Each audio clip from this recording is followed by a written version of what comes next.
અરવલ્લીના પર્વતો, એ પહાડો, એ ખડબચરા પથ્થરો, થોડાક ઘાટીલા પથ્થરો, ઘડાયેલા થોડાક પથ્થરોમાં ઘસાઈને વ્યક્તિ જ્યારે મૂર્તિ બને છે, ખૂબ પોતાને ઘડે છે ને મૂર્તિ બની જાય છે, ત્યારે સમાજ એને ઓળખે છે કે આ વ્યક્તિ ખૂબ મોટી બની ગઈ છે, અથવા તો વ્યક્તિએ કંઈક વિશેષતા પ્રાપ્ત કરી છે. મિત્રો, વ્યક્તિ જ્યારે સફળ થાય છે ત્યારે સમાજ, લોકો એને ઓળખે છે, પણ એ પહેલાંની એની જે સફળતા છે અથવા તો એની સફર જે છે એને કોઈ ઓળખતું હોતું નથી. એ સફળ થયા પછી લોકો એને ઓળખે છે ને લગભગ સમાજ, દુનિયા, દેશ બધું એની સાથે એવું આપણને લાગતું હોય છે. હકીકત છે આ વસ્તુ.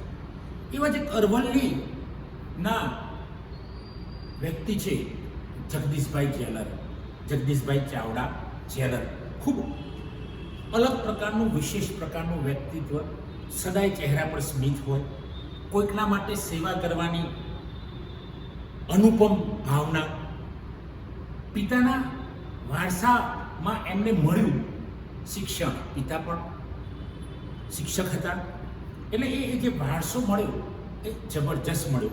અને આ ખૂબ મહેનતુ માણસ, કઠિન મહેનત કરી. અરવલ્લી જેવા અંતરિયાળ વિસ્તારમાં, મોટા કોટડામાં રહીને ભણવું, મિત્રો, એ વખતે કલ્પના ના કરી શકાય કે ત્યાંથી ઈડર પહોંચવું કે હિંમતનગર પહોંચવું એ વખતે ખૂબ મુશ્કેલ હતું. છતાં આ પથ્થરોમાંથી નીકળીને, પથ્થરો સાથે ટકરાઈને, પર્વતો સાથે ટકરાઈને, એ ગિરિમાળાઓમાં જ્યારે વરસાદ પડતો હોય અને એમાંથી નીકળીને હિંમતનગર કે ઈડર સુધી જવું ભણવા, એ વખતે આપણને આમ, આજે તો આપણને કલ્પના લાગે, એ વખતે વાસ્તવિકતા હતી. અને આ વાસ્તવિકતામાં જગદીશભાઈ નક્કી કરે છે કે જીવનમાં મારે કંઈક કરવું છે. અને જીવનમાં કરવું તો છે જ, પણ એવું કરવું છે કે જે લોકોના માટે ઉપયોગી થાય. ફક્ત મારું કરિયર બનાવવું છે એવું નથી, મારી જ કારકિર્દી બનાવવી છે એવું નથી, પણ સમાજને પણ કંઈક આગવું યોગદાન આપવું છે, સમાજને પણ કંઈક આપવું છે એવું કે જે મારી યાદ રહે ન રહે, પણ એ જે સુધારાત્મક પગલાં હું લઈશ એ લોકો સુધી પહોંચશે, સમાજ સુધી પહોંચશે.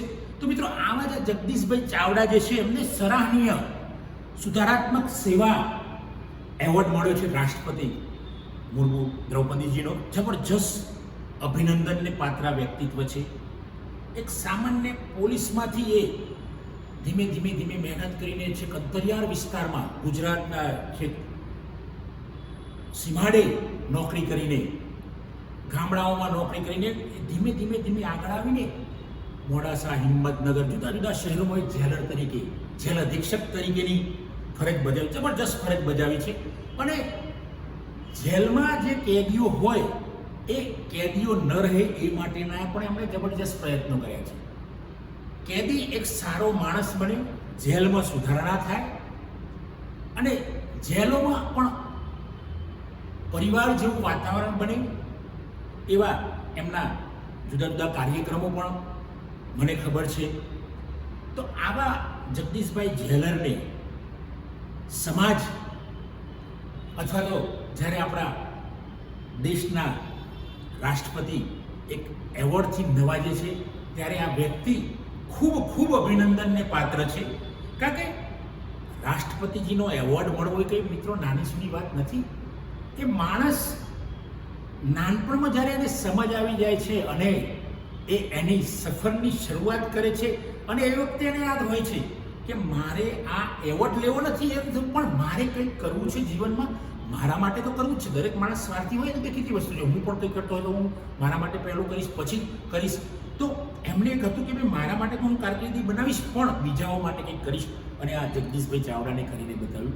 આ જેલર ખરેખર જેલર છે, જેલ અધિક્ષક છે.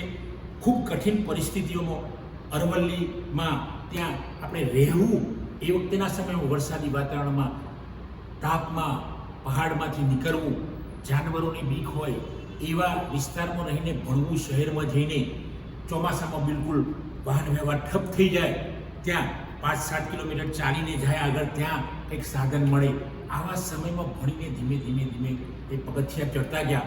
અને એમને મોટા કોટડાનો પગથિયાથી શરૂઆત કરીને ધીમે ધીમે હિંમતનગર, ઈડર, અમદાવાદ, જુદી જુદી જગ્યાએ પગથિયા ચડીને છેક પહોંચી ગયા દિલ્હી સુધી, રાષ્ટ્રપતિના એવોર્ડ સુધી. મિત્રો, આ એવોર્ડ કંઈ એમને મળતો નથી. કારણ કે જબરજસ્ત સખત મહેનત, ધ્યેયને લાગી રહેવું, ચકલીની આંખ જ દેખાય, ચકલી પણ ન દેખાય, અને એ નિશાન ત્યાં લગાડવું, ત્યારે માણસ સફળ થઈ શકે છે. મિત્રો, આ જગદીશભાઈ ચાવડાએ સાબિત કરી દીધું છે કે main is the architect of his own Fortune. માણસ પોતાની જાતનો પોતે ઘડવૈયો છે, અને આ મૂર્તિ એવી છે કે એ મૂર્તિએ પોતે પોતાની જાતને ઘડી છે. અને મિત્રો, માનવમાં જ આ ભગવાને શક્તિ આપી છે કે માનવ એક જ એવું છે જીવ અહીંયા પૃથ્વી પર, બ્રહ્માંડ પર, કે પોતાની મૂર્તિ પોતે ઘડી શકે છે. બાકી તમે જો પશુ પંખી હોય તે પોતાની મૂર્તિ પોતે ઘડી શકતા નથી. જગદીશભાઈએ આ કામ કર્યું છે. પોતાની જાતને એક નાનકડા ગામમાંથી નીકાળીને એને ટપાટપ કર્યું, એને છીણી માર્યા, અને હથોડાના ઘા માર્યા, અને જબરજસ્ત ઘડતર કર્યું, અને આ માણસ મૂર્તિ બની ગયા છે. આવા વ્યક્તિને હું સેલ્યુટ કરું છું.